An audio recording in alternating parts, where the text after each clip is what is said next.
Hello children, glad to see you all. Fine. Children, last class we were in the first lesson of your textbook, part 1, right? And the first lesson was A Wrong Man in Workers' Paradise. Did you go through the text? Enjoyed reading it? Shall we continue with the second part of the lesson, that is the next part to go? We completed till the 21st paragraph there. Shall we continue now? And here we go children. Yes. Children, I welcome you all to this session. Let us continue with the class. And you enjoyed reading? Fine. I want you all to recall before we continue with the lesson. Shall we recall? I want you to recall on these lines. What is it? The days of the idle man on earth. Secondly, yes, the scenario in workers' paradise. How is it? And next children, the idler in workers' paradise. Okay, when he comes back, how did he spend time? And the meeting of the bustling girl near the torrent. And lastly, the idle man's request for a picture. And children, we shall come to the first one, that is the days of the idle man on earth. How did he spend his days? How did the idle man spend his days there? Yes, he was indulged in mad whims. He made little pieces of sculpture of men, women and castles.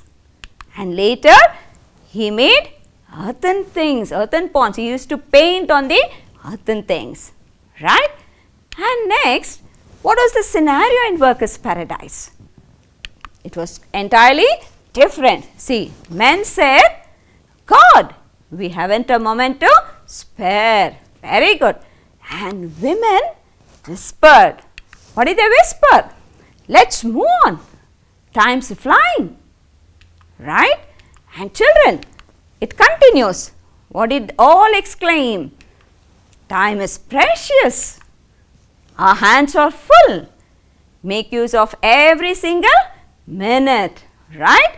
Yes, children. And the man dies one day, and you should have come across a line in the textbook, is it not? Yes, there is a saying, some boys seldom ply their books, yet pass their tests. The same thing happened here. When the idle man dies, okay, he had spent his earthly life on useless things, but after death, the gates are open wide. Okay, he goes to heaven. And children, and there, what did he do? He did nothing. He did not fit in with the scheme of things in workers' paradise. Right? He wasted his time there as well. And children, he launched in the streets absently, jostled the hurrying men, lay down on the meadows, and was taken to task by busy farmers. Do you recall? What happened later? He meets the bustling girl. Where does he meet the bustling girl? Near the torrent. And children, this bustling girl exactly sees the idle man. And what is the statement there? Just as the princess sees a beggar and has pity on him, the same way the girl in heaven, she pitied this idle man. And she offers for some work, right? And what does he say? Very good. He says, give me a picture, spare me a picture so that I can draw a picture, right? And very good. You have got everything right. You recalled it. Good children. Shall we continue with the lesson? Yes, we will. Interesting. Fine. Listen to the text now. Okay. Open your pages. The next page, the second page from the 22nd paragraph. A Wrong Man in Workers' Paradise. Session 2. Children, open page number 2. We start from the 22nd paragraph. The man started painting. He drew line after line. He put color after color. When he had completed his work, The girl held up the picture and stared at its sides, her eyes puzzled.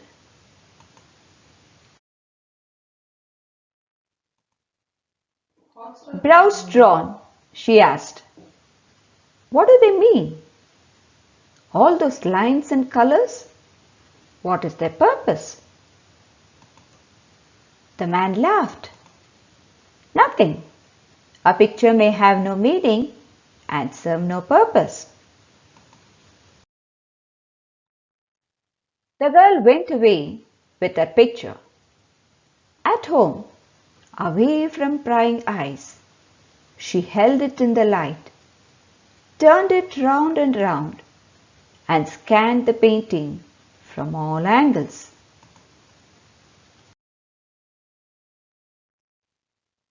At night, she moved out of bed, lightened the lamp, and scanned it again in silence. For the first time in her life, she had seen something that had no meaning and no purpose at all. When she set out for the torrent the next day, her hurrying feet were a little less hurried than before, for a new sense seemed to have awakened in her, a sense that seemed to have no meaning and no purpose at all. She saw the painter standing by the torrent and asked in confusion, "What do you want of me?" "Only some more work from your hands." "What kind of work would you like?" "Let me make a colored ribbon for your hair," he answered. "And what for?" "Nothing."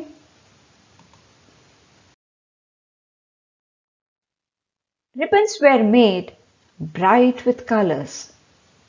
The busy girl of Workers' Paradise had now to spend a lot of time every day tying the colored ribbon around her hair. The minutes slipped by unutilized. Much work was left unfinished. In Workers' Paradise, work had of late begun to suffer. Many persons who had been active before were now idle, wasting their precious time on useless things such as painting and sculpture. The elders became anxious. A meeting was called. All agreed that such a state of affairs had so far been unknown in the history of the Workers' Paradise. The aerial messenger hurried in, bowed before the elders, and made a confession. "I brought a wrong man into this paradise," he said. "It is all because of him." The man was summoned. As he came, the elders saw his fantastic dress, his quaint brushes, his paints, and they knew at once that he was not the right sort for Workers' Paradise.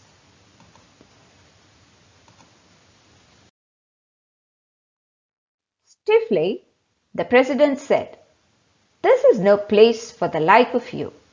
You must leave." The man sighed in relief and gathered up his brush and paints. But as he was about to go, the girl of the silent torrent came up, tripping, and cried, "Wait a moment, I shall come with you." The elders gasped in surprise. Never before had a thing like this happened in Workers' Paradise, a thing that had no meaning and no purpose at all. Did you listen? Enjoyed it? Good. But there were a few words which were not familiar to you, right? You wanted to know the meaning of them? Here it goes. The first one, I could get a few is, the first one is puzzled. What do you mean by puzzled? In Kannada, gondala, right? Confused. And children, look at the picture here. This man is confused. It tells this way, that way. Here we go, there we go. He is confused. He does not know. The man is puzzled, looking at the direction, right? And children, the next word is prying. What does it mean? Curious. Honchi nodu, right? And here's a sentence for you. She tried to escape the prying eyes of her neighbors as she moved into her new house, right? And next one, anxious. What does anxious mean? Worried. Atanka. Howda? Okay, here's a sentence. As it was getting dark, I waited anxiously at the door for my son to return. Next one, tripping. It means run with quick, light steps. Bega bega hejje hakodu. Okay? And look at the sentence here. As the baby fell down, I ran tripping to pick her up. Do you see? Fine. And with this, the list of words is completed. Did you understand the reading? Followed it? Follow the story? Shall we comprehend once? Let us understand. Okay? And here it goes for you. So, the man asks for the picture, right, to draw a picture in the previous class. And what happens? This girl, the bustling girl, gives the man her picture, right? And what does he do? He starts drawing line after line, colored it and painted it. Later, after the work is complete, he gave the picture to the girl. Beautiful picture, right? And look at the lines. And children, what happens later? The girl is puzzled, right? She sees the picture. The girl started wondering on the lines and colors. And later, she did not understand its purpose. Why is this line drawn? And later, she wanted to look on the lines once again. So, she goes back home and away from prying eyes, she scans the painting. But does she find any meaning there? No, she could not find any meaning nor any purpose. And children, next day, she goes to the torrent. Earlier, her steps were hurried. Do you recall? Yes, but this time, it's very slow.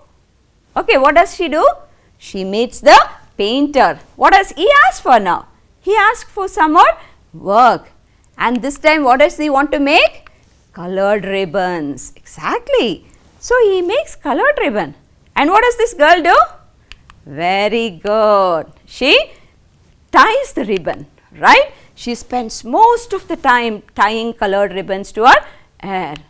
And what about the work? Much of the work was left unfinished. Okay? And children, later, it's not alone with the girl. Very good, you recall. Even work suffers in workers' paradise. Look at them. They are all sitting idly. And children, they were active before, but now they are idle. And they waste their precious time on useless things. What do they do? How do they waste their time? Yes, they waste their time on painting and making sculpture. And what happens? There's the meeting of elders called. So now they're all worried. What is this change? They're all worried. So they gather for a meeting. And there they state that, oh, such a state of affairs was unknown in the history of workers' paradise. We have not seen this long back. This is, yes, surprising. And children, what happens? The aerial messenger, he comes and makes a confession. What is the confession made? Yes, I have got a wrong man into the paradise. Okay, and later the elders, they come to a conclusion. So they make a verdict. What is that? Yes, looking at his attire, paint and brush, they decide that he was not the right sort there. Is it not? And children, what next? He is asked to leave the place. Okay? And as he is about to go with all his paints, brush, etc., the girl comes tripping and she announces that she wants to go with him. Listening to this, the elders gasped in surprise. Look there, she comes tripping. Okay, I want to come along with you. Yes, children, did you recall? Understood? How was it? Very nice. Enjoy the lesson, right? Yes, children. So, back after the class, you will take out the textbook and read out once again. And I hope you have got a textbook in your hand now. Yes? A pencil to write, a notebook. Fine, children. If you have understood this, children, having understood the text, you have understood the lesson. Now, if you happen to make a request to your friend, you are in a class, you have forgotten to get your textbook, how will you ask her? Yes, you say, can I have your textbook? Will you please give me your textbook? May I take the textbook from your bag? Is it not? Fine. This is how you make a request. And I want you all to watch a video on modal verbs, and there you have enough modal verbs that will help you to make request, okay, seeking permission, right? Shall we listen to it? Modal helping verbs modify the main verb by adding necessity or possibility. In this lesson, you'll learn how to use can, could, may, might, must, should, will, won't, and would. Use can and could to express ability and possibility. I can swim means I have the ability to swim. We could go to the movies means it's possible for us to go to the movies. You can also use them in the negative form to express no ability or no possibility. You can't enter the restricted area. This means it's not possible. He tried to call me, but he couldn't get through. Couldn't means it wasn't possible. Use may and might to express the idea of maybe. We might go camping depending on the weather. This means if the weather is good, we will go, and if the weather is not good, we won't go. I may go to the gym if I can get off work early. Again, it's not a certainty, but maybe I will go, depending on my work. Use should to give a recommendation or suggestion. If your head hurts, you should go to the doctor. This means I suggest that you go to the doctor. He should see that movie. He'd like it. This means I recommend that he sees the movie because I think he would enjoy it. Use must to express necessity. That means something is required. You must arrive on time for the exam, otherwise they won't let you take it. It means it is necessary to arrive on time. In spoken English, it's much more common to use need to and have to for requirements instead of must. You can also say, you gotta arrive on time, but this is very informal and is used in spoken English only. Gotta is never used in written English. Use will and won't to express certainty about the future. I'll help you write the report means I promise to help you write the report. That software won't work. It's not compatible with the computer. This means I am certain that the software will not work.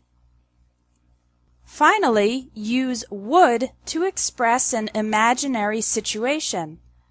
If I were a millionaire, I would give a lot of money away.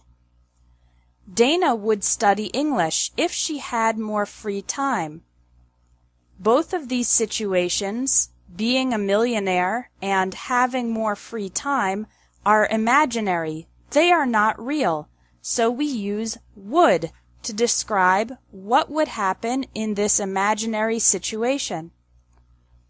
In spoken English, we normally shorten the word would. If I were a millionaire, I'd give a lot of money away. She'd study English if she had more free time. When asking a question using a modal helping verb, the word order changes. I can swim is the statement, but when asking a question, the modal verb comes before the subject. Can you swim? Here's an example with could. Could we go to the movies? The modal verb could comes before the subject we, and in the answer, it's reversed. Yes, we could. You should see that movie. Should I see that movie? I would give money away. What would you do? In questions, always put the modal helping verb before the subject. Oh, great. You have understood. Children, now you will have to work on the exercise under speaking activities in your textbook on page 10. The heading is Making Request. Kindly work on that. We will go to the next one. Now, you happen to meet your friends or a stranger on the way when you are going to school or elsewhere. You come across people who ask you for directions. How can I reach the place? Right? What do you do then? You guide them. And what are the terms you use for giving them direction? Exactly. Maybe a few I have listed here. Check. You say go straight, or you say turn right and turn left. Do you use this? And next, children, look at this. U-turn. You make a U-turn. And you also use go past. Look at the picture.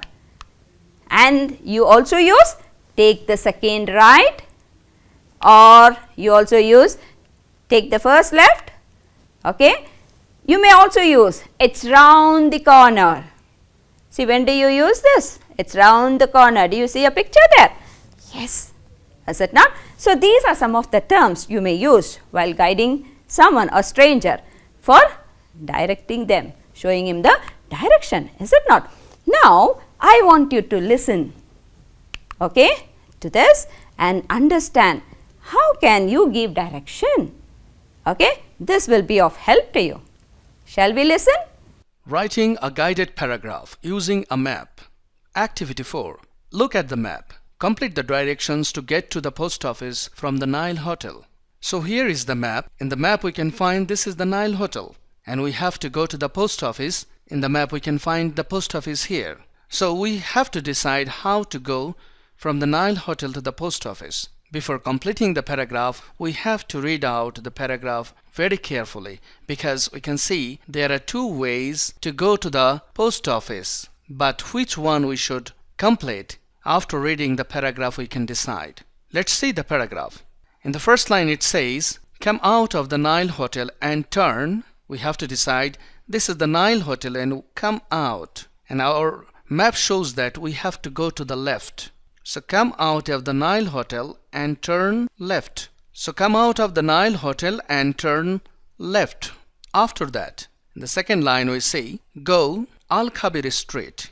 So there is a turning at the traffic lights. The road goes to this way and it can lead you to the post office. But this is not Al-Khabir Street. So we cannot take this way. We have to come out from the Nile Hotel and go straight along Al-Khabir Street. This is the Al-Khabir Street. So how to write, how to complete here? Go along Al-Khabir Street. And there is another information you can find. There is a park on your, we have to decide where is the park. This is the park. So when you go along Al-Khabir Street, the park will be on your, we can decide easily that the park will be on your right. And after the park, there are some traffic lights. So if you want to go to the post office, then at the traffic lights, you should take the right turning. At the traffic lights, then we have to take the right turn. At the traffic lights, turn right into Rui Street. And we can find this is the Rui Street here. After the park, there are some traffic lights. And at the traffic lights, turn right into Rui Street. Now read the sentence. Go on until you come to a. If you want to go to the post office, then you will have to come up to the roundabout. So go straight on. We can write here, go straight on until you come to a roundabout. This is the roundabout. Go straight on until you come to a roundabout. At the roundabout, then we have to take the right turn. This is the roundabout. And after, you will have to take the right turn here. Turn right and then take, we can see in the map that after taking the right turning, then you will have to take the first turning on your left. There is another road here, so you need not to go up to this. If you want to go to the post office, then you will have to take the first turning on your left. I am writing here, you come to a roundabout, turn right, and then take the first turning. I'm writing here the first turning on your left. We can see in the map, after the roundabout, take the first turning on your right, and then after, take the first turning on your left. The post office is on your, we can find this is the post office, and this is the post office on your right. And there is another information. It is just opposite a mosque. We can write here, it is opposite a mosque. This is the mosque here and the post office just opposite. So these are the directions to go to the post office from the Nile Hotel. Children, so are you through?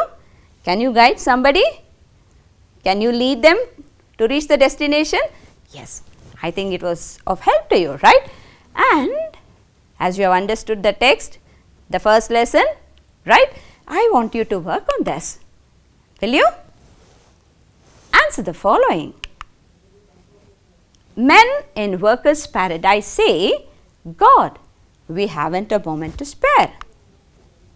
But the idle man says, I haven't a moment to spare for work. Do you see the contradiction there? Yes. Now you will have to contrast the attitude of the men in the paradise with that of the idle man. Will you do it? Yes. Draw out a conclusion. What did you find? What does the idle man mean when he says, I haven't a moment to spare for work? And what do men say there? They say, we haven't a moment to spare.